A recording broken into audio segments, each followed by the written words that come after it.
എല്ലാവർക്കും നമസ്കാരം. Ancient civilisations എന്ന് പറഞ്ഞൊരു ബുക്ക്, ഒരു വലിയൊരു പാർട്ട്, ഹിസ്റ്ററിയുടെ ഒരു പാർട്ട് നമ്മൾ ഡിസ്കസ് ചെയ്തിട്ടുണ്ടല്ലേ.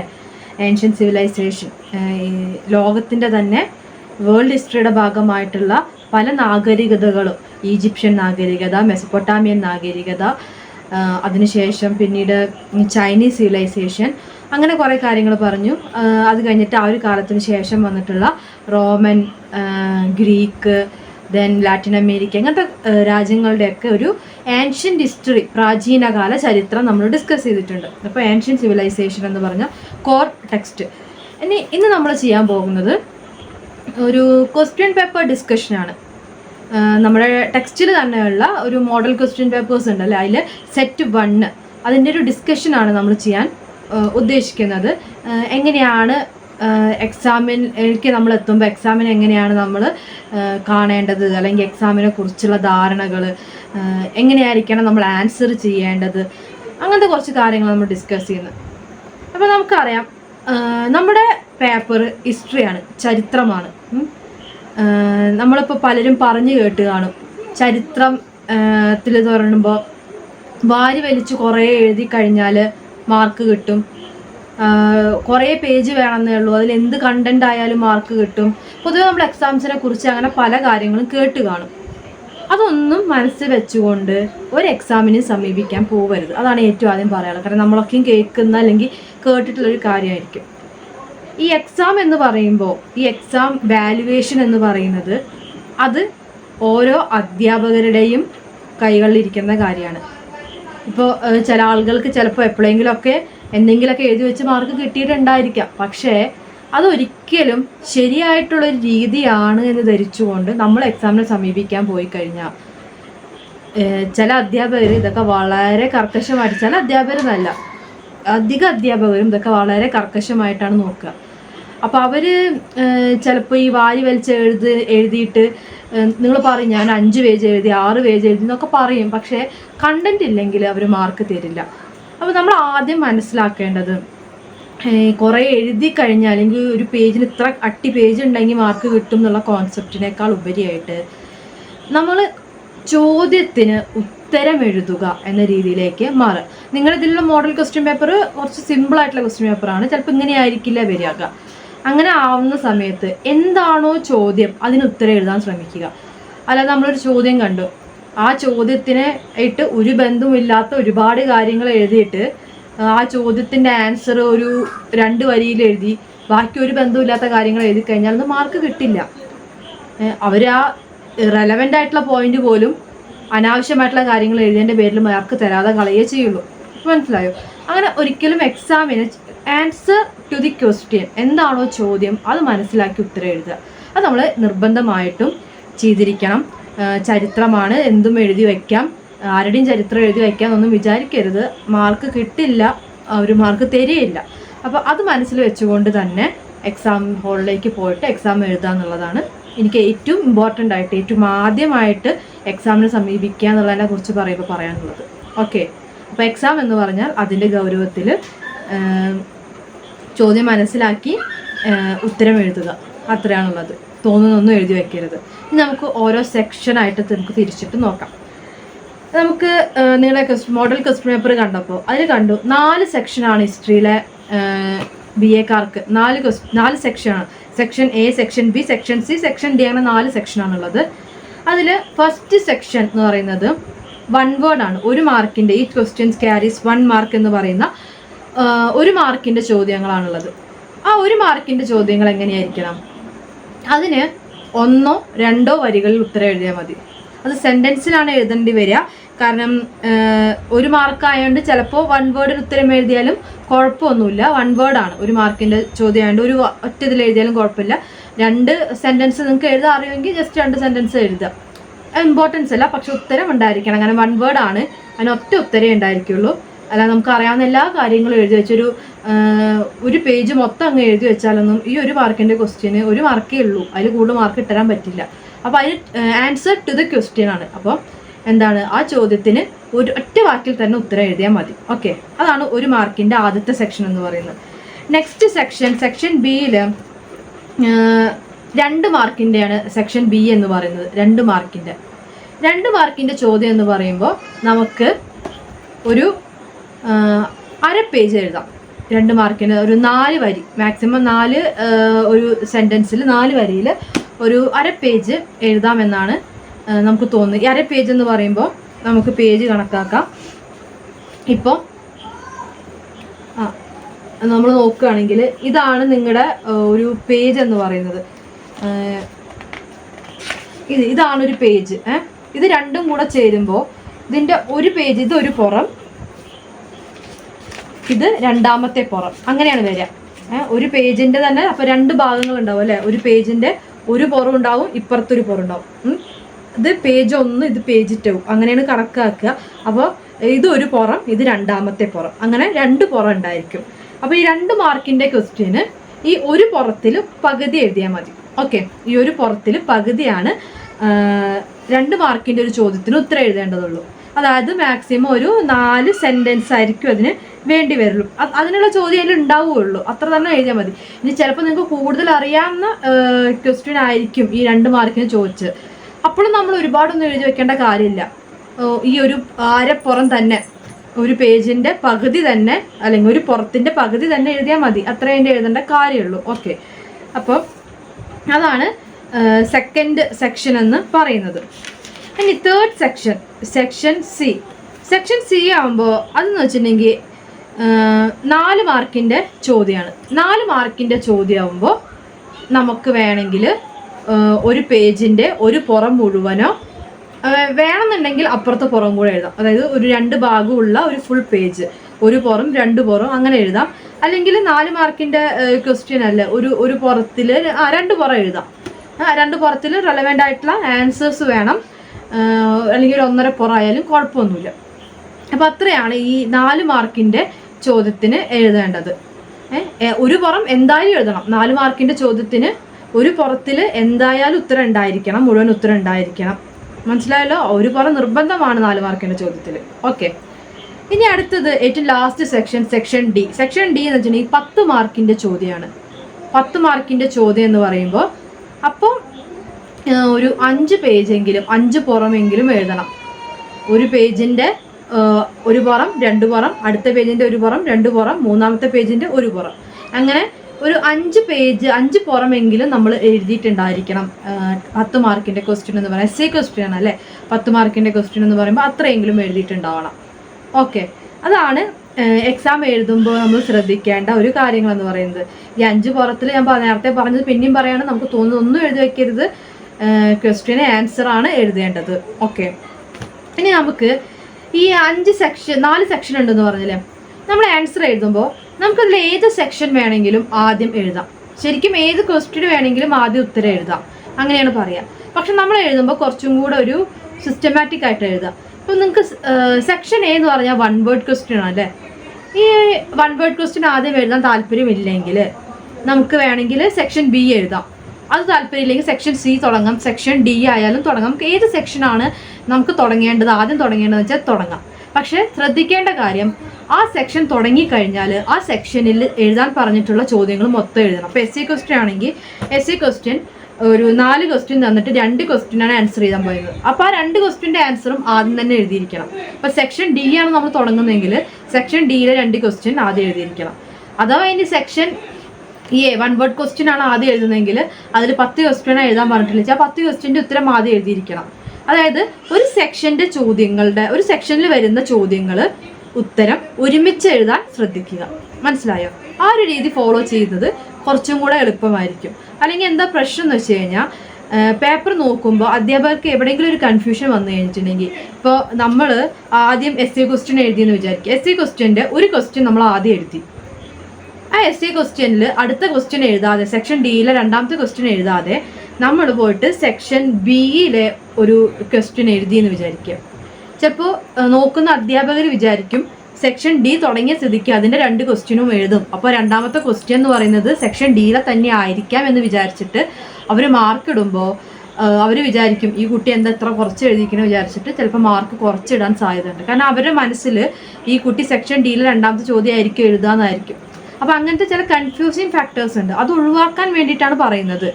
ശരിക്കും അങ്ങനെയൊന്നും ഉണ്ടാവില്ല, എന്നാലും നമ്മൾക്കൊരു കുറച്ചുകൂടി സിസ്റ്റമാറ്റിക് ആയിട്ട് പോവുക, അതിന് വേണ്ടിയിട്ടാണ്. അപ്പോൾ അങ്ങനെ രീതി ഫോളോ ചെയ്യാൻ ശ്രമിക്കുക മാക്സിമം. പിന്നെ അടുത്ത് എന്താ പറയുക വെച്ചാൽ നിങ്ങൾക്ക് ഓപ്ഷൻസ് ഉണ്ടായിരിക്കും. എല്ലാ സെക്ഷനിലും എഴുതേണ്ടതിനേക്കാൾ കൂടുതൽ ഓപ്ഷൻസ് ഉണ്ടായിരിക്കും. അതുകൊണ്ട് ശരിയായിട്ടുള്ളത്, നമുക്ക് അത്രയും കോൺഫിഡൻസ് ഉള്ളത് മാത്രം അറ്റൻഡ് ചെയ്യുക. ശരിയാണെന്നുള്ള ക്വസ്റ്റ്യൻസ് മാത്രം കോൺഫിഡൻറ്റോടുകൂടി അറ്റൻഡ് ചെയ്യുകയാണ് ഏറ്റവും നല്ലത്. നമ്മൾ തീരുമാനിക്കുക ഏതാണ് നമുക്ക് ഏറ്റവും കൂടുതൽ അറിയാവുന്നത്. പിന്നെ അടുത്ത് ശ്രദ്ധിക്കേണ്ട ഒരു കാര്യം എന്താ വെച്ച് കഴിഞ്ഞാൽ, ഈ 4 സെക്ഷനിലും ഇപ്പം 4 സെക്ഷനിലും നിങ്ങൾക്ക് ഏറ്റവും കൂടുതൽ അറിയാവുന്നത് ഏത് ക്വസ്റ്റ്യൻസിൻ്റെ ആൻസറാണ്, അത് ആദ്യം തന്നെ തുടങ്ങുക എന്നുള്ളതാണ്. അതെന്താ വെച്ച് കഴിഞ്ഞെങ്കിൽ സിമ്പിളാണ്. First impression is the best impression എന്ന് പറയുന്ന പോലെ തന്നെ നമ്മളൊരു ആൻസർ ഷീറ്റ് എടുത്ത് നോക്കുമ്പോൾ ആദ്യത്തെ ഒരു 4 ക്വസ്റ്റ്യൻ തന്നെ തെറ്റാണ്. അതോടുകൂടെ എന്തായി, അതൊരു നെഗറ്റീവ് ഇമേജായി, ഇതൊന്നും ശരിയല്ലല്ലോ എന്നുള്ളൊരു അതിന് മുൻവിധിയായി കണക്കാക്കാൻ സാധ്യതയുണ്ട്. അപ്പോൾ അത് ഒഴിവാക്കാൻ വേണ്ടിയിട്ടാണ് പറയുന്നത് നമുക്ക് അത്രയും ഉറപ്പുള്ള ചോദ്യങ്ങൾ ആദ്യം അറ്റൻഡ് ചെയ്യുക എന്നുള്ളത്. നമുക്കറിയാവുന്ന നല്ല ചോദ്യങ്ങൾ ആദ്യം അറ്റൻഡ് ചെയ്യുക, ആ ഒരു സെക്ഷൻ ആദ്യം അറ്റൻഡ് ചെയ്യുക. ഇപ്പോൾ നിങ്ങൾക്ക് സെക്ഷൻ ബിയിലെ ചോദ്യങ്ങൾ, സെക്ഷൻ ബിയിലൊരു 10 ചോദ്യം എഴുതണം. ആ 10 ചോദ്യങ്ങൾ നിങ്ങൾ സെലക്ട് ചെയ്ത് നോക്കുമ്പോൾ ശരിയാണ്, എനിക്കൊരു 7-8 ചോദ്യങ്ങൾ അതിൽ കറക്റ്റായിട്ട് അറിയാം. അങ്ങനെയാണെങ്കിൽ നിങ്ങൾ അതുകൊണ്ട് അറ്റൻഡ് ചെയ്യുക, ആ സെക്ഷൻ കംപ്ലീറ്റ് അറ്റൻഡ് ചെയ്യുക, എന്നിട്ട് ബാക്കി സെക്ഷൻ അറ്റൻഡ് ചെയ്താൽ മതി. ഓക്കെ. പിന്നെ ശ്രദ്ധിക്കേണ്ട കാര്യം, essay ക്വസ്റ്റ്യൻ സെക്ഷൻ ഡി നമ്മൾ ആദ്യം അറ്റൻഡ് ചെയ്യാൻ തീരുമാനിക്കുകയാണെങ്കിൽ നമ്മുടെ ഓപ്ഷനാണ് സെക്ഷൻ ഡി. essay ക്വസ്റ്റ്യൻ ആണ്, ഏറ്റവും കൂടുതൽ മാർക്ക് ഉള്ളതാണ്, 5 പേജൊക്കെ എഴുതേണ്ട ക്വസ്റ്റ്യൻ ആണ്. അത് നമ്മൾ ആദ്യം അറ്റൻഡ് ചെയ്യാൻ തീരുമാനിക്കുകയാണെങ്കിൽ അതിൽ തന്നെ ഇരുന്ന് എഴുതി സമയം പോകും. അതിലേക്ക് നമ്മൾ എത്തിക്കരുത്. നമ്മൾ സമയം കൃത്യമായിട്ട് പാലിക്കണം. essay ക്വസ്റ്റ്യൻ എഴുതാൻ, ഒരു ക്വസ്റ്റ്യൻ എഴുതാൻ 1 മണിക്കൂർ എടുത്തു, അടുത്ത ക്വസ്റ്റ്യൻ എഴുതാൻ 1 മണിക്കൂറും കൊണ്ട് എടുത്തു, 2 മണിക്കൂർ കഴിഞ്ഞു, ബാക്കി ക്വസ്റ്റ്യൻ എഴുതാൻ സമയമില്ല എന്നുള്ള അവസ്ഥയിലേക്ക് എത്തരുത്. അതാ പറയുന്നത്, സമയം കൃത്യമായി പാലിച്ചുകൊണ്ട് ക്വസ്റ്റ്യൻസിനെ ആൻസർ ചെയ്യാൻ ശ്രമിക്കുക. അതായത് കുറേ വാരി വലിച്ച് എഴുതേണ്ട ഇടയ്ക്ക് സമയം നഷ്ടപ്പെട്ടു പോകരുത്. essay ക്വസ്റ്റ്യനൊക്കെ ആദ്യം എഴുതുന്ന സമയത്ത് നമ്മൾ ആ കാര്യങ്ങൾ ചിന്തിക്കണം. നമ്മൾ വിചാരിക്കും 10 മാർക്കല്ലേ, എന്താ പറയുക, 1 വേർഡ് പോയാലും 10 മാർക്കല്ലേ പൂളെന്ന് വിചാരിച്ചിട്ടും ചെയ്യരുത്. 10 മാർക്കിന് അത്രയും വാല്യൂ ഉണ്ട് എന്ന് മനസ്സിലാക്കുക. ഈ 10 മാർക്ക് 1 വേർഡ് ക്വസ്റ്റ്യൻ്റെ 10 മാർക്കിൻ്റെ ഗുണം എന്താണെന്ന് വെച്ചിട്ടുണ്ടെങ്കിൽ, അത് ആ ഉത്തരം ശരിയായി കഴിഞ്ഞാൽ ആ 10 മാർക്കും നമുക്ക് ഉറപ്പായിട്ടും കിട്ടും. പക്ഷേ essay ക്വസ്റ്റ്യൻ ഒന്നും അങ്ങനെയല്ല, പോയിന്റ്സ് നോക്കിയിട്ടാണ് മാർക്ക് ഇടുക. അപ്പോൾ അധ്യാപകർ ഉദ്ദേശിക്കുന്ന പോയിന്റ്സ് അതിൽ കണ്ടില്ലെങ്കിൽ അവിടെ മാർക്ക് കുറയാൻ സാധ്യതയുണ്ട്. നമ്മൾ എത്ര എഴുതിയാലും അധ്യാപകർ ഉദ്ദേശിക്കുന്ന പോയിന്റ്സ് നമ്മൾ ടു ദ ക്വസ്റ്റ്യൻ ആൻസർ ചെയ്തിട്ടില്ലെങ്കിൽ ആ മാർക്കവിടെ പോകും. പക്ഷേ 1 വേർഡ് ക്വസ്റ്റ്യൻ ശരിയാണെങ്കിൽ ആ ഒരു മാർക്ക് അവിടെ നിർബന്ധമായിട്ടും വീണിരിക്കും. അപ്പോൾ അങ്ങനെ ഒരു ഗുണമുണ്ട് ഈ 1 വേർഡ് ക്വസ്റ്റ്യൻസ് കൊണ്ട്. അപ്പോൾ അതുകൊണ്ട് മിസ്സാവാതിരിക്കുക, അല്ലാതെ ആ ടൈം പാലിച്ചുകൊണ്ട് എഴുതുക എന്നുള്ളതാണ് പറയാനുള്ളത്. ഇത് ജനറലായിട്ട് നമുക്ക് ഈ ഒരു സെക്ഷൻ 4 സെക്ഷനെ കുറിച്ചും പറയാനുള്ള കാര്യങ്ങളാണ്. ഓക്കെ. പിന്നെ അടുത്തത് പറയാനുള്ളത്, നമ്മൾ essay ക്വസ്റ്റ്യൻ അറ്റൻഡ് ചെയ്യുന്ന സമയത്ത് നമുക്കിനി വരുന്ന ഡിസ്കസ് ചെയ്യുമ്പോൾ, ക്വസ്റ്റ്യൻ പേപ്പർ ഡിസ്കസ് ചെയ്യുന്ന സമയത്ത് നമുക്ക് പറയാം. ഇനി നമുക്ക് ഓരോ ക്വസ്റ്റ്യൻസ് ആയിട്ട് ഡിസ്കസ് ചെയ്യാം. ഞാൻ ആദ്യം തുടങ്ങുന്നത് സെക്ഷൻ എ എന്ന് തന്നെയാണ്. 1 വേർഡ് ക്വസ്റ്റ്യനിൽ നിന്നാണ് നമ്മൾ തുടങ്ങാൻ പോകുന്നത്. സെക്ഷൻ എയിൽ ആദ്യത്തെ ക്വസ്റ്റ്യൻ എന്താണെന്ന് വെച്ചിട്ടുണ്ടെങ്കിൽ, അതിന് മുമ്പ് സെക്ഷൻ എയിൽ 1 മാർക്കാണെന്ന് പറഞ്ഞു. ഒരു ക്വസ്റ്റ്യന് 1 മാർക്ക്. 10 ചോദ്യങ്ങൾക്ക് ഉത്തരമാണ് എഴുതേണ്ടത്. 10 ചോദ്യങ്ങൾക്ക് ഉത്തരം. 10ൽ കൂടുതൽ ചോദ്യങ്ങൾ ഇവിടെ തന്നിട്ടുണ്ട്. ഇതിലിപ്പോൾ ഒരു 15 ചോദ്യം തന്നിട്ടുണ്ട്. ഈ 15 ചോദ്യങ്ങളിൽ നിന്ന് നമുക്ക് വേണ്ട 10 ചോദ്യങ്ങൾ തിരഞ്ഞെടുത്തുകൊണ്ട് ആൻസർ എഴുതിയാൽ മതി. ഓക്കെ. അപ്പോൾ ഓരോന്നിനും ഓരോ മാർക്കുമാണ് ഉള്ളത്. അപ്പോൾ എന്ന് വെച്ചിട്ടുണ്ടെങ്കിൽ ഒരു വരി ഒക്കെ എഴുതിയാൽ മതി, ടു ദ ക്വസ്റ്റ്യൻ എഴുതിയാൽ മതി. ആദ്യത്തെ question, who introduced the concept of second intermediate period? Second intermediate period എന്ന് പറയുന്ന ഒരു കോൺസെപ്റ്റ് ആരാണ് ഇൻട്രൊഡ്യൂസ് ചെയ്യുന്നത്? അത് ഇൻട്രൊഡ്യൂസ് ചെയ്യുന്നത് ജർമ്മൻ ഈജിപ്റ്റോളജിസ്റ്റ് ആയിട്ടുള്ള ഹാൻസ് സ്റ്റോക്കാണ് ഇൻട്രൊഡ്യൂസ് ചെയ്യുന്നത്. 1942 ഇത് ഇൻട്രൊഡ്യൂസ് ചെയ്യുന്നത്. It's a part of Egyptian ഹിസ്റ്ററിയുടെ ഒരു പാർട്ടാണ്. അതാരാണ്? എൻ്റെ ഉത്തരം എന്ന് പറയുന്നത് എന്താണ്? സെക്കൻഡ് ഇന്റർമീഡിയറ്റ് എന്ന് പറഞ്ഞ കോൺസെപ്റ്റ് കൊണ്ടുവന്നത് ഹാൻസ് സ്റ്റോക്ക്. അതിൻ്റെ അഡീഷണൽ ആയിട്ടുള്ള കാര്യങ്ങളാണ് ഈസ് എ ജർമ്മൻ ഈജിപ്റ്റോളജിസ്റ്റ് ഈ ഒരു കോൺസെപ്റ്റ് കൊണ്ടുവന്നത് ഇൻ ദ ഇയർ 1942. ഇത്രയും കാര്യങ്ങളാണ് വരുന്നത്. അപ്പോൾ അതിൻ്റെ ഉത്തരം ഹാൻസ് സ്റ്റോക്കാണ്. രണ്ടാമത്തെ ചോദ്യം, which Egyptian trade centre was famous for gold mines? Gold മൈനിങ്ങിന് ഫേമസ് ആയിട്ടുള്ള ഈജിപ്ഷ്യൻ ട്രേഡ് സെൻറ്റർ ഏതാണെന്നാണ് ചോദ്യം. അതിൻ്റെ ഉത്തരം നുബിയയാണ്. നുബിയ, NUBIA, നുബിയയാണ്. പഴയ ടെക്സ്റ്റുകൾ ഇതിനെ യാം എന്ന പേരിലും അറിയപ്പെടും. യാം എന്ന പേരിലും അറിയപ്പെടും. It's also part of Egyptian history. Then third question, which is the oldest and most common string instrument used by the ancient Egyptians? പ്രാചീന ഈജിപ്തുകാർ ഉപയോഗിച്ചിരുന്ന സ്ട്രിങ് ഉള്ള ഒരു ഇൻസ്ട്രുമെന്റ്, ഒരു പ്ലേ ഇൻസ്ട്രുമെന്റ് ഏതാണെന്നാണ് ചോദിക്കുന്നത്. അതിൻ്റെ ആൻസർ ഹാർപ്പാണ്. HARP, ഹാർപ്പാണ്. അതെന്ന് പറഞ്ഞിട്ടുണ്ടെങ്കിൽ ഒരു വുഡൻ ബോക്സ് ആണ്. ആ വുഡൻ ബോക്സിൽ സൗണ്ട് ആവശ്യത്തിനനുസരിച്ച് ആംപ്ലിഫൈ ചെയ്തെടുക്കാൻ പറ്റും. ഈ സ്ട്രിങ് എന്ന് പറഞ്ഞാൽ വെർട്ടിക്കൽ ആകൃതിയിലായിരിക്കും സ്ട്രിങ്ങുകൾ ഉണ്ടാവുക. ഈ വെർട്ടിക്കൽ ആകൃതിയിലുള്ള സ്ട്രിങ്ങുകൾ ഈ മരം കൊണ്ടുള്ള ബോക്സിലെ ലെഗിൻ്റെ മീതെ കണക്ട് ചെയ്യപ്പെട്ടിട്ടുണ്ടാവും. അങ്ങനെ വായിക്കുന്ന ഒരു ഇൻസ്ട്രുമെൻ്റ് ആണ്, ഈ ഒരു സ്ട്രിങ് ഇൻസ്ട്രുമെൻ്റ് ആണ് ഹാർപ്പ് എന്ന് പറയുന്നത്. അതാണ് ഒരു പ്രധാനപ്പെട്ട ഇൻസ്ട്രുമെൻ്റ് ആയിട്ട് അവർ കണക്കാക്കുന്നത്. ഓക്കെ, നാലാമത്തെ question, what is the land between 2 rivers called? 2 നദികളുടെ ഇടയ്ക്കുള്ള ഒരു സ്ഥലത്തിന് എന്താണ് പേരുന്നത്? അതിൻ്റെ ഉത്തരം എന്ന് പറഞ്ഞാൽ മെസപ്പൊട്ടാമിയാണ്. ലാൻഡ് ബിറ്റ്വീൻ 2 rivers എന്നറിയപ്പെടുന്ന നഗരം മെസപ്പൊട്ടാമിയാണ്. മെസപ്പൊട്ടാമിയൻ സിവിലൈസേഷൻ്റെ ഭാഗമായിട്ട് വരുന്നതാണ്. ഏതൊക്കെ 2 നദിയുടെ തീരങ്ങളിലാണ് മെസപ്പൊട്ടാമിയ സ്ഥിതി ചെയ്യുന്നത്?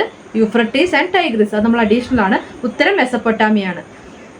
ഓക്കെ, ഇനി അഞ്ചാമത്തെ question, which civilization is considered the first civilization of mankind? മനുഷ്യരാശിയുടെ ആദ്യത്തെ നാഗരികതയായിട്ട് കണക്കാക്കുന്ന ഏതാണ്?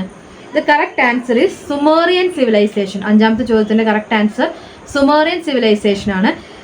നിങ്ങൾക്ക് ഗൂഗിളൊക്കെ സെർച്ച് ചെയ്താൽ ചിലപ്പോൾ മെസപ്പൊട്ടാമിയൻ സിവിലൈസേഷൻ ഒന്നും കാണാം. അത് തെറ്റല്ല, അതും ശരിയാണ്. മെസപ്പൊട്ടാമിയൻ സിവിലൈസേഷൻ്റെ ഒരു ഭാഗമാണ് സുമേറിയ എന്ന് പറഞ്ഞാൽ നിങ്ങൾക്ക് അറിയാം. സുമേറിയൻ സിവിലൈസേഷൻ ആണ് ഹിസ്റ്റോറിക്കലി നമ്മൾ കറക്റ്റായിട്ട് പറയാം. മെസപ്പൊട്ടാമിയൻ സിവിലൈസേഷൻ എന്ന് എഴുതിയാലും തെറ്റല്ല. ഓക്കെ, ഇനി ആറാമത്തെ ചോദ്യം, which was largest city in the world between 1770 to 1670 BC? 1770 മുതൽക്ക് 1670 BC കാലഘട്ടത്തിലെ ഏറ്റവും വലിയ സിറ്റി ഏതായിരുന്നു എന്നാണ് ചോദ്യം. ഏതായിരുന്നു ഏറ്റവും വലിയ സിറ്റി? അതിൻ്റെ ആൻസർ ബാബിലോൺ ആണ്. Babylon was the biggest city that particular period. ആ പെർട്ടിക്കുലർ പീരീഡിലെ ബിഗ്ഗസ്റ്റ് സിറ്റി എന്ന് പറയുന്നത് ബാബിലോൺ ആയിരുന്നു. ഓക്കെ, ഏഴാമത്തെ ചോദ്യം, which river is otherwise known as Huang He? Huang He എന്നറിയപ്പെട്ട മറ്റൊരു റിവർ ഏതാണ്? അതിൻ്റെ ആൻസർ യെല്ലോ റിവർ ആണ്. ചൈനീസ് സിവിലൈസേഷൻ നമ്മൾ ഡിസ്കസ് ചെയ്തിട്ടുണ്ടായിരുന്നു. യെല്ലോ റിവറിനെയാണ് ആ ഒരു പേരിൽ അറിയപ്പെടുന്നത്. യെല്ലോ റിവറിനെ തന്നെ വേറൊരു പേരും കൂടെ പറയും, സോറോ ഓഫ് ചൈന, ചൈനയുടെ ദുഃഖം എന്നും ഈ ഒരു റിവറിനെ അറിയപ്പെടുന്നുണ്ട്. ഓക്കെ, അടുത്ത ചോദ്യം, എട്ടാമത്തെ ചോദ്യം, who discovered Zhoukoudian site? Zhoukoudian എന്ന് പറയുന്ന സൈറ്റ് ആരാണ് ഡിസ്കവർ ചെയ്തതെന്ന്? It was discovered by Johan Gunnar Andersson. Johan Andersson ആണ് അത് കണ്ടെത്തുന്നത്. 1921 ഫസ്റ്റ് ഡിസ്കവർ ചെയ്യുന്നത് അദ്ദേഹമാണ്. ദെൻ അടുത്ത 9ാമത്തെ question, who was the first founding father of Greek democracy?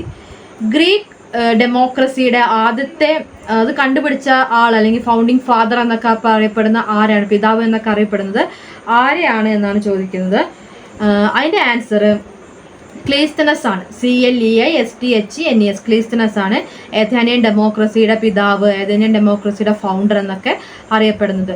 First Greek democracy എന്ന് പറയുന്നതും ഏഥേനിയൻ ഡെമോക്രസി എന്ന് പറയുന്ന ഒന്നാണ്. കാരണം ഗ്രീസിലെ ഏറ്റവും ആദ്യത്തെ നാഗരികത ഗ്രീസാണെന്ന് ഏറ്റവും ആദ്യത്തെ ഡെമോക്രാറ്റിക് സ്റ്റേറ്റ് എന്ന് പറയുന്നത് ഗ്രീസിലെ ഏഥൻസ് ആണ്. അതുകൊണ്ട് തന്നെ ഗ്രീക്ക് ഡെമോക്രസി എന്നും എഥേനിയൻ ഡെമോക്രസി എന്ന് പറയുന്നത് ഒരേ രീതിയിലായിരിക്കും വരുന്നത്. ക്ലീസ്തനസ് ആണ് അതിൻ്റെ ഉത്തരം. ഓക്കെ, 10ാമത്തെ ചോദ്യം, which city is known as city of 7 hills? ഏത് നഗരത്തിനെയാണ് സിറ്റി ഓഫ് 7 ഹിൽസ് എന്ന പേരിൽ അറിയപ്പെട്ടിട്ടുള്ളത്? ആൻസർ റോം ആണ്. റോമിനെയാണ് സിറ്റി ഓഫ് 7 ഹിൽസ് എന്ന് അറിയപ്പെടുന്നത്, ഇറ്റലിയുടെ ക്യാപിറ്റലായ റോം. ഇനി നെക്സ്റ്റ് ക്വസ്റ്റ്യൻ, 11ാമത്തെ question, when did Roman laws were codified for the first time? Roman നിയമങ്ങൾ ആദ്യമായിട്ട് കോഡിഫൈ ചെയ്യുന്നത് ഏത് കാലത്താണെന്ന് 11ാമത്തെ ചോദ്യം. അതിൻ്റെ ആൻസർ 451 BC-യിലാണ്, 451 BC-യിലാണ്.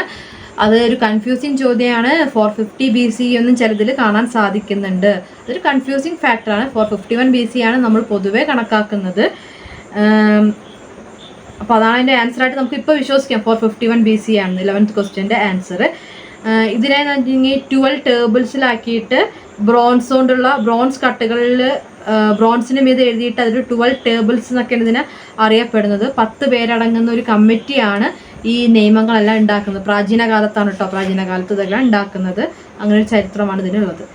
12ാമത്തെ ക്വസ്റ്റ്യൻ എന്താണെന്ന് വെച്ചിട്ടുണ്ടെങ്കിൽ, where did the Olmecs originate from? Olmecs എന്ന് പറയുന്നത് എവിടെ നിന്നാണ് ഒറിജിനേറ്റ് ചെയ്തതെന്ന്. എത്രാമത്തെ ചോദ്യം? 12ാമത്തെ ചോദ്യം. It was Meso American culture. Meso അമേരിക്കനിൽ നിന്നാണ് ഇതിൻ്റെ ഒറിജിനേഷൻ എന്ന് പറയുന്നത്. അതായത് സൗതേൺ പാർട്സ് ഓഫ് സദേൺ അമേരിക്കയിലെ മെക്സിക്കോ റീജിയൻ ആണ് പറയുന്നത്. മീസോ അമേരിക്ക എന്നാണ് അതിൻ്റെ answer. Then 13th question, who rediscovered the Cretan civilisation? ആരാണ് ക്രീറ്റൻ സിവിലൈസേഷൻ റീഡിസ്കവർ ചെയ്യുന്നത്? ക്രീറ്റൻ 13th ക്വസ്റ്റ്യൻ, അത് റീഡിസ്കവർ ചെയ്യുന്ന ആർതർ ഈവൻസ് ആണ്. ആർതർ ഈവൻസ് ആണ് റീഡിസ്കവേർഡ് ദ ക്രീറ്റൻ സിവിലൈസേഷൻ. ഈ ആർതർ ഈവൻസ് ഒരു ബ്രിട്ടീഷ് ആർക്കിയോളജിസ്റ്റ് ആണ്. 1900 കാലഘട്ടത്തിലാണ് ഈ ഒരു സിവിലൈസേഷൻ അദ്ദേഹം കണ്ടെത്തുന്നത്. 14th question, where is Chichen Itza located? Chichen Itza എന്ന് പറയുന്ന ഫേമസ് സെൻറ്റർ എവിടെയാണ് സ്ഥിതി ചെയ്യുന്നത്? അത് സ്ഥിതി ചെയ്യുന്നത് മെക്സിക്കോ, ഈസ്റ്റേൺ മെക്സിക്കോയിലെ യുക്കാട്ടാൻ എന്ന് പറയുന്ന സ്റ്റേറ്റ് ആണ്. State of Yucatan, YUCATAN, state of Yucatan എന്നാണ് അത് സ്ഥിതി ചെയ്യുന്നത്. അതാണ് എൻ്റെ ആൻസർ. ദെൻ 15ാമത്തെ ചോദ്യം, who was the supreme deity of ancient Mayans? Mayan സിവിലൈസേഷൻ്റെ ഭാഗമായിട്ട് പ്രാചീന മായൻ സിവിലൈസേഷൻ്റെ ഏറ്റവും പ്രധാനപ്പെട്ട ആരാധന ഏതായിരുന്നു? ഡേറ്റി ആരാധന ഏതായിരുന്നു ആണ് ചോദ്യം. അവിടുത്തെ പ്രധാനപ്പെട്ട ആരാധന ഇറ്റ്സംനാജ് എന്ന് പറയുന്ന ITZMNAJ ആണ്. ഇറ്റ്സംനാജ് എന്ന് പറയുന്നതാണ് അവിടുത്തെ പ്രധാനപ്പെട്ട ഡേറ്റി എന്ന് പറയുന്ന ആരാധന മൂർത്തി എന്ന് പറയുന്നത്. ഓക്കെ, ഇത്രയാണ് 15 1 വേർഡ് ക്വസ്റ്റ്യൻസിൻ്റെ ആൻസർ എന്ന് പറയുന്നത്. ഇതിൽ 10 എണ്ണം ആണ് നമ്മൾ സെലക്ട് ചെയ്തിട്ട് എഴുതേണ്ടത്. അതാണ് നമ്മുടെ ഫസ്റ്റ് സെക്ഷൻ A എന്ന് പറയുന്നത്. ഇനി നമുക്കിതിലെ സെക്ഷൻ Bയിലോട്ട് കടക്കാം. സെക്ഷൻ Bയിൽ 2 മാർക്കിൻ്റെ ചോദ്യമാണ്. അതും 10 ക്വസ്റ്റ്യൻസ് എഴുതണം. 10 ക്വസ്റ്റ്യൻസ് എഴുതണം. 5 മാർക്കിൻ്റെ ചോദ്യമാണ്. 2 മാർക്കിൻ്റെ ചോദ്യമാണ്. 10 ക്വസ്റ്റ്യൻസ് എഴുതണം. ഇതിലും ഒരു 15 ചോദ്യങ്ങൾ തന്നിട്ടുണ്ട്. 15 ചോദ്യങ്ങൾ അവൈലബിൾ ആക്കിയിട്ട് അതിൽ നിന്നൊരു 10 എണ്ണം സെലക്ട് ചെയ്തിട്ട് എഴുതലാണ് നമ്മുടെ ടാർഗറ്റ് എന്ന് പറയുന്നത്. ഒരു ക്വസ്റ്റ്യൻ എത്ര മാർക്കാണ്? 2 മാർക്കേ ഉള്ളൂ. അതുകൊണ്ട് തന്നെ ഒരു 4 വരിയൊക്കെ മാക്സിമം എഴുതിയാൽ മതി. അതിന് 2 മാർക്കിന് 4 വരിയൊക്കെ മാക്സിമം എഴുതിയാൽ മതി. അതിൽ കൂടുതൽ എഴുതേണ്ട കാര്യമില്ല. അപ്പോൾ നമുക്കതൊന്ന് ഡിസ്കസ് ചെയ്യാം. അതിൽ ആദ്യത്തെ ക്വസ്റ്റ്യൻ എന്ന് പറയുന്നത്, why was Egypt called the gift of Nile? എന്തുകൊണ്ടാണ് ഈജിപ്തിനെ നൈൽ നദിയുടെ ഗിഫ്റ്റ് ആണെന്ന് പറയാൻ കാരണം?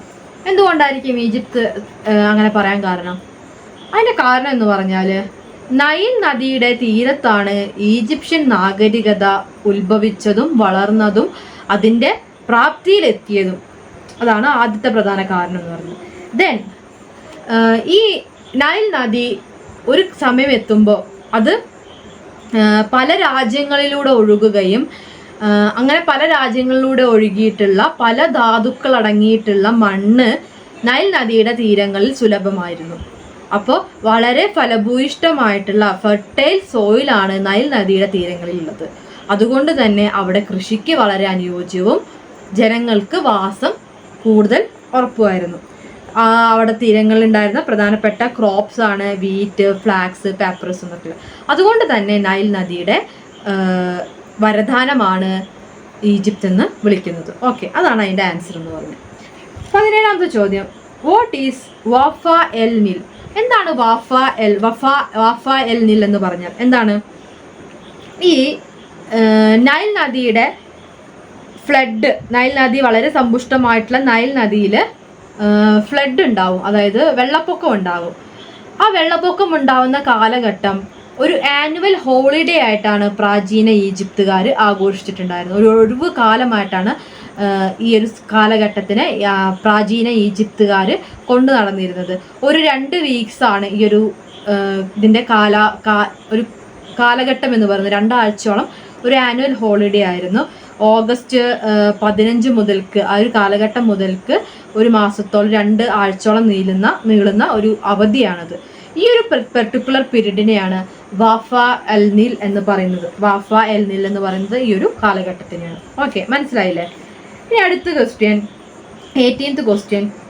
Y has the period between 2181 BCE and 2055 BCE been described as a dark period in ancient Egyptian history? പ്രാചീന ഈജിപ്ഷ്യൻ ഹിസ്റ്ററിയിൽ ഈ ഒരു പെർട്ടിക്കുലർ പീരീഡ് 2181 BCE മുതൽക്ക് 2055 BCE വരെയുള്ള കാലഘട്ടത്തിന് ഒരു ഡാർക്ക് പീരീഡ് ആയിട്ട് ഈജിപ്ഷ്യൻ ഹിസ്റ്ററിയിൽ എന്തുകൊണ്ടാണ് പറയാൻ കാരണം എന്നാണ് ചോദ്യം. അതിൻ്റെ കാരണം എന്ന് പറഞ്ഞാൽ ഇതാണ് ഫസ്റ്റ് ഇന്റർമീഡിയറ്റ് പീരീഡ് എന്നും അറിയപ്പെടുന്നത്. This particular period was known as first intermediate period എന്ന് പറയുന്നത്. ഓൾഡ് ഈജിപ്ഷ്യൻ ഹിസ്റ്ററിയിലെ ഓൾഡ് കിങ്സിൻ്റെ, അതായത് ഓൾഡ് കിങ്സ് എന്ന് പറയുന്ന വിഭാഗത്തിൻ്റെ ഭരണത്തിന് അവസാനം ആണ് ഈ ഒരു ഫസ്റ്റ് ഇന്റർമീഡിയറ്റ് പീരീഡ് തുടങ്ങുന്നത്. 100 വർഷത്തോളം നീണ്ടു നിന്നൊരു കാലഘട്ടമാണ് ഇതെന്ന് പറയുന്നത്. ഇതിന് എന്തുകൊണ്ടാണ് ഡാർക്ക് പീരീഡ് എന്ന് വിളിക്കുന്നത്? പൊളിറ്റിക്കലി അങ്ങോട്ടും ഇങ്ങോട്ടും തമ്മിൽ തല്ലും വൈരാഗ്യവും ഒക്കെ രൂക്ഷമായിട്ടുള്ള ഒരു കാലഘട്ടമാണ് ഈ ഒരു കാലഘട്ടം എന്ന് പറയുന്നത്. ടെമ്പിൾസ് എല്ലാം കൊള്ളയടിക്കുക, അവിടുത്തെ പ്രധാനപ്പെട്ട ആരാധനാലയങ്ങൾ കൊള്ളയടിക്കുക, വർക്കുകളൊക്കെ കലാപരമായിട്ടുള്ള വർക്കുകളൊക്കെ നശിപ്പിക്കുക, അങ്ങനത്തെ സ്റ്റാച്യൂസ് മോണുമെന്റ്സ് ഒക്കെ നശിപ്പിക്കുന്ന ഒരു കാലഘട്ടമായതുകൊണ്ടാണ് ഇതിനെ ഡാർക്ക് ഏജ് എന്ന് വിളിക്കാൻ കാരണം. എന്താണ് പ്രധാന കാരണം?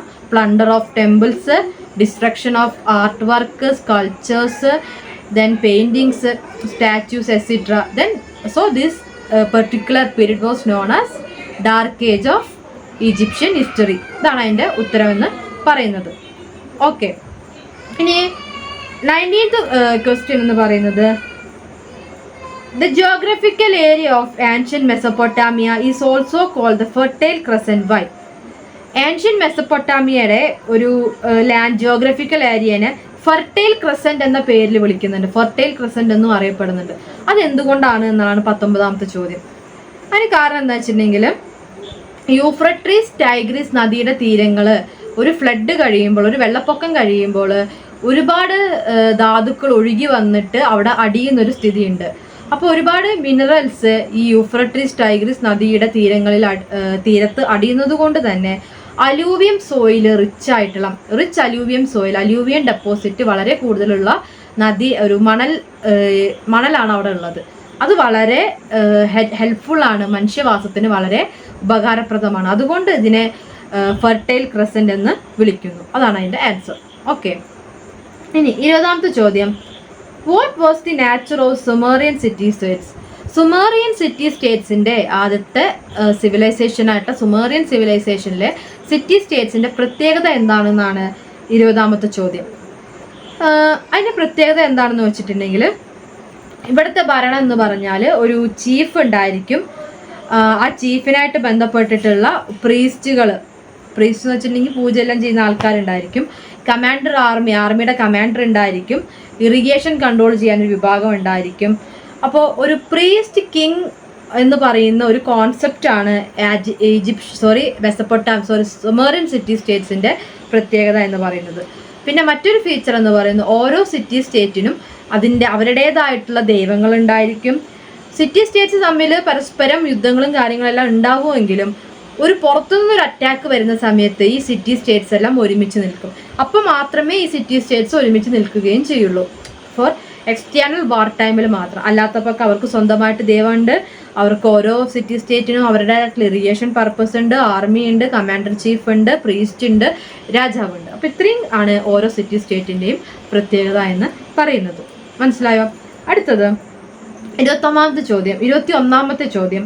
What is Yangshao culture? എന്തിനാണ് നമ്മൾ ആങ്ഷോ കൾച്ചർ എന്ന് പറയുന്നത്? 21ാമത്തെ ആങ്ഷോ കൾച്ചർ എന്ന് പറയുന്നത്, ആങ്ഷോ കൾച്ചർ എന്ന് പറഞ്ഞാൽ അതൊരു നിയോലിത്തിക് കൾച്ചറാണ്. അത് ചൈനയിലെ യെല്ലോ റിവറിൻ്റെ തീരത്ത് രൂപപ്പെട്ടിട്ടുള്ളൊരു കൾച്ചറിനെയാണ് ഈ യാങ്ഷോ കൾച്ചർ എന്ന് പറയുന്നത്. 5000 BCE to 3000 BCE കാലഘട്ടത്തിലുള്ള കൾച്ചറാണ് Yangshao culture എന്ന് പറയുന്നത്. ഈ സൈറ്റ് 1921 എക്സ്കവേറ്റ് ചെയ്തത്. അപ്പോൾ ആ യാങ്ഷോ കൾച്ചർ എന്താണെന്ന് വെച്ചിട്ടുണ്ടെങ്കിൽ യെല്ലോ റിവറിൻ്റെ തീരങ്ങളിലുള്ള കൾച്ചറിനെയാണ് യാങ്ഷോ കൾച്ചർ എന്ന് പറയുന്നത്. From the period 5000 BCE to 3000 BCE. അതാണ് അതിൻ്റെ കോർ ആൻസർ എന്ന് പറയുന്നത്. ബാക്കിയൊക്കെ അഡീഷണൽ കാര്യങ്ങളാണ്. ഓക്കെ, ഇനി അടുത്ത question, mention the features of Chinese art. Chinese ആർട്ടിൻ്റെ പ്രത്യേകതകൾ, ഫീച്ചേഴ്സ് എന്തൊക്കെയാണെന്നാണ് ചോദ്യം. അതിൻ്റെ പ്രത്യേകത എന്താണെന്ന് വെച്ചിട്ടുണ്ടെങ്കിൽ പിക്ടോറിയൽ ആർട്ട് എന്ന് പറയുന്ന ഒരു രീതി ചൈനീസ് ആർട്ടിലുണ്ടാകുന്നത്. പിക്ടോറിയൽ റെപ്രസെൻറ്റേഷൻ, അതായത് പിക്ചേഴ്സ് ഉപയോഗിച്ചുകൊണ്ട് എല്ലാത്തിനെയും ഡെമോൺസ്ട്രേറ്റ് ചെയ്യുന്ന രീതി. പിന്നെ അവിടെ എന്ന് പറഞ്ഞിട്ടുണ്ടെങ്കിൽ അവിടെ ഉപയോഗിക്കുന്ന ടെക്നിക്കിനെയാണ് കാസ്റ്റിംഗ്, ഇൻസൈസിങ്, ലേയിങ്. അങ്ങനൊരു ടെക്നിക്കാണ് അവർ ഉപയോഗിക്കുന്നത്. ബ്രോൺസ് വെസൽസിലാണ് ഇവരുടെ ഈ കലാപരമായിട്ടുള്ള കാര്യങ്ങളൊക്കെ ചെയ്തിട്ടുണ്ട്. നമ്മളിതൊക്കെ ആ ഒരു ക്ലാസ് എടുക്കുമ്പോൾ ഡീറ്റെയിൽ ആയിട്ട് പറഞ്ഞിട്ടുണ്ട്. നിങ്ങൾ അവിടേക്ക് പോവുക, റിവൈസ് ചെയ്യുക, പെട്ടെന്ന് തന്നെ ഓർത്തെടുക്കുക. ഞാൻ just to the question answer മാത്രമാണ് പറയുന്നത്. അപ്പോൾ അതൊക്കെ പെട്ടെന്ന് പോയിട്ട് നിങ്ങൾക്ക് കിട്ടുന്നില്ലെങ്കിൽ വേഗം പോവുക, ആൻസർ ചെയ്യുക, പഠിക്കുക. അതാണ് കാര്യം കേട്ടോ. ഇനി അടുത്തത് മറ്റൊരു ഫീച്ചർ എന്ന് പറയുന്നത് കോപ്പർ ഇമേജസിൻ്റെ മീതെ റെക്ടാങ്കുലർ ഫ്രെയിമിലാണ് ഇവരുടെ ഇമേജസ് എല്ലാം ഈ ഒരു കാലഘട്ടത്തിലെ പിക്ടോറിയൽ ആർട്ട് എന്ന് പറയുന്നത് ഇത് കൊണ്ടുവന്നിട്ടുള്ളത്. ഒരു ഇമേജിൻ്റെ മീതെ മറ്റൊരു ഇമേജ്, ഒരു ചിത്രത്തിൻ്റെ മീതെ മറ്റൊരു ചിത്രം ജമ്പിൾഡ് ചെയ്തിട്ടുള്ള ഒരു ഇതവിടെ കാണാൻ സാധിക്കും. ജമ്പിൾഡ് അറേയിങ് ഓഫ് ഇമേജസ് എന്ന് വേണമെങ്കിൽ പറയാം. ദെൻ പിന്നെ അവിടെ സോഷ്യൽ ആക്ടിവിറ്റീസിൻ്റെ പിക്ചേഴ്സ്, മനുഷ്യർ പല രീതിയിലുള്ള സാമൂഹിക കാര്യങ്ങൾ ചെയ്തതിൻ്റെ പിക്ചേഴ്സും അവിടെ കാണാൻ സാധിക്കും. ഇതാണ് ചൈനീസ് ആർട്ടിൻ്റെ പ്രത്യേകതകളായിട്ട് നമുക്ക് കാണാൻ സാധിക്കുന്നത്. ഓക്കെ, ഇനി 23ാമത്തെ ചോദ്യം, what is the school of pure land? എന്തിനാണ് സ്കൂൾ ഓഫ് പ്യുവർ ലാൻഡ് എന്നറിയപ്പെടുന്നത്? സ്കൂൾ ഓഫ് പ്യുവർ ലാൻഡ് എന്ന് പറഞ്ഞാൽ മഹായാന ബുദ്ധിസത്തിൽ വരുന്ന ഒരു കോൺസെപ്റ്റാണ് സ്കൂൾ ഓഫ് പ്യുവർ ലാൻഡ് എന്ന് പറയുന്നത്. അതായത് സാൽവേഷൻ ത്രൂ ദി ഫെയ്ത്ത്, വിശ്വാസത്തിലൂടെ മരണം സംഭവിക്കുക, അല്ലെങ്കിൽ സാൽവേഷൻ എന്ന് വെച്ചിട്ടുണ്ടെങ്കിൽ എന്താ പറയുക, നമുക്ക് സമാധാനപൂർണ്ണമുള്ള ഒരു മരണത്തിനെയാണ് പറഞ്ഞത്. സാൽവേഷൻ ത്രൂ ദ ഫെയ്ത്ത്, അതാണ് മഹായാന ബുദ്ധിസത്തിലുള്ള ആ ഒരു കോൺസെപ്റ്റിനെയാണ് സ്കൂൾ ഓഫ് പ്യുവർ ലാൻഡ് എന്ന് പറയുന്നത്. ഇത് ഡെവലപ്പ് ചെയ്യുന്നത് ചൈനയിലാണ്. 5th century BCE ഇത് ഡെവലപ്പ് ചെയ്യുന്നത്. Okay, 5th century ACE, 5th century വരുന്നത്. 24th question, what is the main theme of classical work Iliad? Iliad എന്ന് പറയുന്ന വർക്കിൻ്റെ പ്രധാനപ്പെട്ട തീം എന്താണെന്നത്. ഇല്യാഡ് എന്ന് പറഞ്ഞാൽ ആൻഷ്യൻ ഗ്രീക്കുകാരുടെ ഒരു മിത്തിക്കൽ വർക്കാണ് ഇല്യാഡ് എന്ന് പറയുന്നത്. ഈ ഇല്യാഡിൻ്റെ പ്രധാനപ്പെട്ട വിഷയം എന്ന് പറയുന്നത് ഗ്രീക്ക് സ്റ്റേറ്റ്സ് തമ്മിലുള്ള കോൺഫ്ലിക്റ്റും ട്രോയ് എന്ന് പറയുന്ന സിറ്റി സ്റ്റേറ്റിൻ്റെ സ്റ്റേറ്റിനെതിരെ ഗ്രീക്ക് സ്റ്റേറ്റ്സ് നടത്തിയിട്ടുള്ള യുദ്ധമാണ് ഇല്യാഡിലെ പ്രധാനപ്പെട്ട കഥ എന്ന് പറയുന്നത്. അതിനെ ബന്ധപ്പെട്ടിട്ടുള്ള ഒരുപാട് കെട്ടുകഥകളും സ്റ്റോറീസും അതിനൊരു ഹീറോ ആക്കുന്ന രീതി അങ്ങനെയൊക്കെ വരുന്നുണ്ട്. ഇതിനെ തന്നെ ട്രോജൻ വാർ എന്നും അറിയപ്പെടുന്നുണ്ട്. 10 വർഷത്തോളം നീണ്ടു നിന്ന ഈ യുദ്ധം, ട്രോജൻ വാർ, ട്രോയ് നഗരത്തിനെതിരെയുള്ള യുദ്ധത്തിനെ കുറിച്ചാണ് ഇതിൽ പറയുന്നത്. അപ്പോൾ അതാണ് ഇതിൻ്റെ ഒരു ഇല്യാഡ് എന്ന് പറഞ്ഞ കഥയുടെ ഒരു ഇതിവൃത്തം എന്ന് പറയുന്നത്. Okay, 25th question, what is polis? Polis എന്ന് പറഞ്ഞാൽ എന്താണ്? പോളിസ് എന്നാൽ സിംപ്ലി പറയുകയാണെങ്കിൽ സിറ്റി സ്റ്റേറ്റിനെയാണ് പോളിസ് എന്ന് പറയുന്നത്. ഗ്രീക്കിൽ ആദ്യം ഉണ്ടായിരുന്നത് വില്ലേജുകളാണ്, ചെറിയ ചെറിയ വില്ലേജുകളായിരുന്നു. ഈ വില്ലേജുകളിൽ എന്താ പറയുക, ഡിഫറെൻ്റ് ആയിട്ടുള്ള പീപ്പിൾ ഫ്രം ഡിഫറെൻറ്റ് വില്ലേജസ്, ഇത്തരത്തിലുള്ള ചെറിയ ചെറിയ വില്ലേജുകൾ ഒരുമിച്ച് ചേർന്നുകൊണ്ട് ഒരു അതോറിറ്റി ആയിട്ട് മാറും. ഒരു സിംഗിൾ പൊളിറ്റിക്കൽ അതോറിറ്റി ആയിട്ട്, ഒരു ഏകീകൃത പൊളിറ്റിക്കൽ യൂണിറ്റ്, രാഷ്ട്രീയ കേന്ദ്രമായിട്ട് മാറുകയാണ്. അപ്പോൾ കുറേ വില്ലേജസ് ഒരുമിച്ച് ചേർന്നുകൊണ്ട് ഒരു ഏകീകൃത രാഷ്ട്രീയ യൂണിറ്റ് ആയിട്ട് മാറുന്നതിനെ, ആ ഒരു മാറ്റത്തിനെയാണ് പോളിസ് എന്ന് പറയുന്നത്. ഈ പോലീസായി മാറിക്കഴിഞ്ഞാൽ അവിടെ ഒരു common religion, common administration, common defence പർപ്പസുകൾ ഇതെല്ലാം ഉണ്ടായിരിക്കും. അതാണ് ഇതിൻ്റെ ഒരു പ്രത്യേകത എന്ന് പറയുന്നത്. അതിനെയാണ് പോലീസ് എന്ന് പറയുന്നത്. ഓക്കെ, ഇനി നെക്സ്റ്റ് ക്വസ്റ്റ്യൻ, 26ാമത്തെ ക്വസ്റ്റ്യൻ, ഡിഫൈൻ ഡെൽഫിക് ഒറാക്കിൾ. എന്താണ് ഡെൽഫിക് ഒറാക്കിൾ എന്ന് പറഞ്ഞാൽ? ഡെൽഫിക് ഒറാക്കിൾ എന്ന് പറഞ്ഞിട്ടുണ്ടെങ്കിൽ, ഒറാക്കിൾ എന്ന് പറഞ്ഞിട്ടുണ്ടെങ്കിൽ വെളിച്ചപ്പെടലുകൾ എന്ന് പറയാം. അതൊരു ദൈവിക റിലീജിയസ് ആയിട്ടുള്ള കാര്യമാണ്. ഇങ്ങനെ നമ്മുടെ വെളിച്ചപ്പാടൊക്കെ ഇങ്ങനെ ഓരോന്ന് വിളിച്ച് പറഞ്ഞുകൊണ്ടിരിക്കില്ല, അങ്ങനത്തെ ഒരു സംഭവമാണ് ഒറാക്കിൾ എന്ന് പറഞ്ഞത്. അപ്പോൾ ഇതൊരു ആൻഷ്യൻ്റ് പ്രാചീനമായിട്ടുള്ളൊരു ഒറാക്കിളാണ്. അതായത് പ്രവചനങ്ങൾ, ഒരുപാട് പ്രവചനങ്ങൾ ഗ്രീക്ക് ദേവതയായിട്ടുള്ള അപ്പോളോ നൽകുന്നു. അതാണ് ഈ ഒരു ഇതിൻ്റെ അർത്ഥം എന്ന് പറയുന്നത്. പ്രാചീന ഗ്രീക്ക് ദേവതയായിട്ടുള്ള അപ്പോളോയുടെ പ്രവചനങ്ങളെയാണ്, അല്ലെങ്കിൽ അവർ പറയുന്ന ഓരോരോ വെളിപാടുകളെയാണ്, ഒറാക്കിൾസിനെയാണ് ഡെൽഫി ഒറാക്കിൾ എന്ന് പറയുന്നത്. ഡെൽഫി എന്ന് പറഞ്ഞ അമ്പലത്തിനെ കേന്ദ്രീകരിച്ചുകൊണ്ടാണ് ഈ ഒരു ഒറാക്കിൾ നിലനിൽക്കുന്നത്. ഓക്കെ, ഇനി 27ാമത്തെ ചോദ്യം, എന്താണ് what do you mean by the term Pax Romana? Pax Romana എന്ന ടേം കൊണ്ട് എന്താണ് ഉദ്ദേശിക്കുന്നതെന്നാണ് ചോദിക്കുന്നത്. പാക്സ് റൊമാന എന്നുള്ളതുകൊണ്ട് ഉദ്ദേശിക്കുന്നത് റോമൻ പീസ് ആണ്, റോമൻ സമാധാനം എന്നാണ് ആ ഒരു വാക്കിൻ്റെ അർത്ഥം എന്ന് പറയുന്നത്. 27 BC to 180 BC കാലഘട്ടത്തിലുള്ള റോമിനെയാണ് ഇത് പറയുന്നത്. അതായത് ആ കാലഘട്ടത്തിൽ റോമിൽ വളരെ സമാധാനവും സാമ്പത്തികവുമായിട്ടുള്ള ഉയർച്ചയും സാംസ്കാരികമായിട്ടുള്ള ഡെവലപ്മെൻ്റ് ഒക്കെ ഉണ്ടായ ഒരു കാലഘട്ടമാണ്. ആ ഒരു പെർട്ടിക്കുലർ പീരീഡിനെയാണ് പാക്സ് റൊമാന എന്ന് വിളിക്കുന്നത്. ഓക്കെ, ഇനി അടുത്ത ക്വസ്റ്റ്യൻ, 20th ക്വസ്റ്റ്യൻ, ഡിഫൈൻ എപ്പിക്യൂരിയനിസം. എന്താണ് എപ്പിക്യൂരിയനിസം എന്ന് എക്സ്പ്ലെയിൻ ചെയ്യുക. അതാണ് 28ാമത്തെ ക്വസ്റ്റ്യൻ. എപ്പിക്യൂരിയനിസം എന്ന് വെച്ചിട്ടുണ്ടെങ്കിൽ ഒരു ഫിലോസഫിക്കൽ തത്വചിന്താപരമായിട്ടുള്ളൊരു ഐഡിയ ആണ്. റോമൻ എംപയറിലാണ് ഇത് ഡെവലപ്പ് ചെയ്ത് വരുന്നത്. 155 BC ഈ എപ്പിക്യൂരിയനിസം എന്ന് പറയുന്ന ഫിലോസഫിക്കൽ ട്രെൻഡ് ആ കാലഘട്ടം അതുവരെ ഉണ്ടായിരുന്നതിന് വ്യത്യസ്തമായിട്ടൊരു തത്വചിന്താ രീതിയാണ് ഈ എപ്പിക്യൂരിയനിസം എന്ന പുതിയ തത്വചിന്താ രീതിയാണ് എപ്പിക്യൂരിയനിസം എന്ന് പറയുന്നത്. എപ്പിക്യൂരിയസ് എന്ന് പറഞ്ഞ ആളാണിത് കണ്ടുപിടിക്കുന്നത്. അതായത് ഒരു മനുഷ്യൻ്റെ ഏറ്റവും പ്രധാനപ്പെട്ട സന്തോഷം എന്ന് പറയുന്നത് അയാൾ നൽകുന്ന പ്ലഷറാണ്. അതായത് ഒരാൾ എന്തൊക്കെ പ്ലഷർ ആക്ടിവിറ്റീസിൽ ഏർപ്പെടുന്നു അതാണ് അയാൾക്ക് ഏറ്റവും കൂടുതൽ സന്തോഷം നൽകുന്നത്. Ultimate happiness of a person lies in pleasure, അതാണ് പറയുന്നത്. അതിനോടൊപ്പം തന്നെ കൂടി ചേർക്കുന്നുണ്ട് ഈ ഒരു തിയറിയിൽ, ഒരു മനുഷ്യൻ്റെ പ്ലഷർ ആക്ടിവിറ്റീസിൽ ദൈവത്തിന് യാതൊരുവിധ പങ്കുമില്ല എന്ന്. God places no attention to the individual's life. ഒരു വ്യക്തിയുടെ ജീവിതത്തിൽ ദൈവം ഒരു പ്രത്യേക താല്പര്യവും കാണിക്കുന്നില്ല എന്നൊരു തിയറി എപ്പിക്യൂരിയനിസത്തിൻ്റെ ഭാഗമായിട്ടുണ്ട്. ഇത് ഫിലോസഫിക്കൽ ട്രെൻഡ്, പുതിയൊരു തത്വചിന്താ രീതിയാണ്. അതാണ് എപ്പിക്യൂരിയനിസം. ഓക്കെ, നെക്സ്റ്റ് 29th ചോദ്യം, mention the reason behind the agriculture property of the Inca empire. Inca എംപയറിൻ്റെ അഗ്രികൾച്ചറൽ കാർഷിക രംഗത്തിൻ്റെ അഭിവൃദ്ധിക്കിടെ കാരണം എന്താണെന്നാണ് ചോദ്യം. അതിൻ്റെ കാരണം എന്താണെന്ന് വെച്ചിട്ടുണ്ടെങ്കിൽ, ഒന്ന് ടെറസിങ് ഓഫ് ഫീൽഡ്സ് എന്ന് പറയുന്ന ഒരു രീതി, ഭൂമിയൊക്കെ ഇങ്ങനെ ടെറസ് രൂപേണ ചെയ്യുന്നൊരു രീതി അവർ കൊണ്ടുവന്നു. Then they used bird dung, പക്ഷികളുടെ എല്ലാം കാഷ്ടം ഫെർട്ടിലൈസറായിട്ട് യൂസ് ചെയ്യാൻ തുടങ്ങി അവർ. ദെൻ കനാൽസ് നിർമ്മിച്ചുകൊണ്ട് മാൻമെയ്ഡ് ആയിട്ടുള്ള മനുഷ്യനിർമ്മിത കനാലുകൾ, ഡാമുകൾ, ഇതൊക്കെ അഗ്രികൾച്ചർ പ്രോസ്പെരിറ്റിക്കായിട്ട് ഇവർ ഉപയോഗിച്ചിരുന്നു. അതുകൊണ്ടൊക്കെ തന്നെയാണ് അവിടെ അഗ്രികൾച്ചർ പ്രോസ്പെരിറ്റി ഉണ്ടായത്. ഇവരുടെ അവർ ഉപയോഗിച്ചിരുന്ന മെത്തേഡ്സ്, അഗ്രികൾച്ചറൽ മെത്തേഡ്സ് ആണ് ആ ഒരു പ്രോസ്പെരിറ്റിക്ക് കാരണമാക്കിയത്. അതിനെക്കുറിച്ച് കുറച്ചുകൂടി ഡീറ്റെയിൽ ആയിട്ടുണ്ട്. അത് നിങ്ങൾ ആ ചാപ്റ്ററിലേക്ക് പോയിട്ട് വേഗം റെഫർ ചെയ്തെടുക്കുക. ഓക്കെ, അടുത്തൊരു ക്വസ്റ്റ്യൻ എന്ന് പറയുന്നത് 13th ക്വസ്റ്റ്യൻ. ഈ ഒരു സെക്ഷനിൽ ലാസ്റ്റ് ക്വസ്റ്റ്യൻ, സെക്ഷൻ ബിയിലെ ലാസ്റ്റ് ക്വസ്റ്റ്യൻ ആണ്. Who were Toltecs? ആരാണ് ടോൾടെക്സ് എന്ന് പറയുന്നത്? ടോൾടെക്സ് എന്ന് പറഞ്ഞാൽ പ്രീ കൊളംബിയൻ മീസോ അമേരിക്കൻസിനെയാണ് ടോൾടെക്സ് എന്ന് പറയുന്നത്. അതായത് കൊളംബിയൻ മീസോ അമേരിക്കൻ പാർട്സിൽ ആദ്യകാലങ്ങളിൽ ഉണ്ടായിരുന്ന ഒരു കൾച്ചറിനെ, ഒരു സംസ്കാരത്തിനെ നമുക്ക് ടോൾടെക് എന്ന് പറയാം. 950 to 1150 ACE കാലഘട്ടം വരെയുള്ള ഒരു കൾച്ചറിനെയാണ് ടോൾടെക്സ് എന്ന് പറയുന്നത്. ടോൾടെക് എന്ന് പറഞ്ഞാൽ ഒരു ഇൻ്റലക്ച്വൽ ആൻഡ് കൾച്ചറൽ പ്രിഡിസേഴ്സ് ആണ്. സാംസ്കാരികപരമായിട്ടും ഇൻ്റലക്ച്വൽ ബുദ്ധിപരമായിട്ടുള്ള ഒരു വിഭാഗമാണ് ടോൾടെക് എന്ന് പറയുന്നത്. അതൊരു പ്രീ കൊളംബിയൻ മീസോ അമേരിക്കൻ കൾച്ചറാണെന്ന് മാത്രം നമ്മൾ പ്രത്യേകം ഓർത്ത് വെച്ച് പഠിക്കുക. അതാണ് ടോൾടെക്സ്. ഇതാണ് സെക്ഷൻ ബിയിലെ നമ്മൾ 15 ചോദ്യങ്ങളാണ് ഡിസ്കസ് ചെയ്തത്. സെക്ഷൻ ബിയിൽ വരുന്നത് ഇതിൽ നമുക്ക് 10 എണ്ണമാണ് ചെയ്യാനുള്ളത്. ഓരോ ക്വസ്റ്റ്യനും 2 മാർക്കാണുള്ളത്.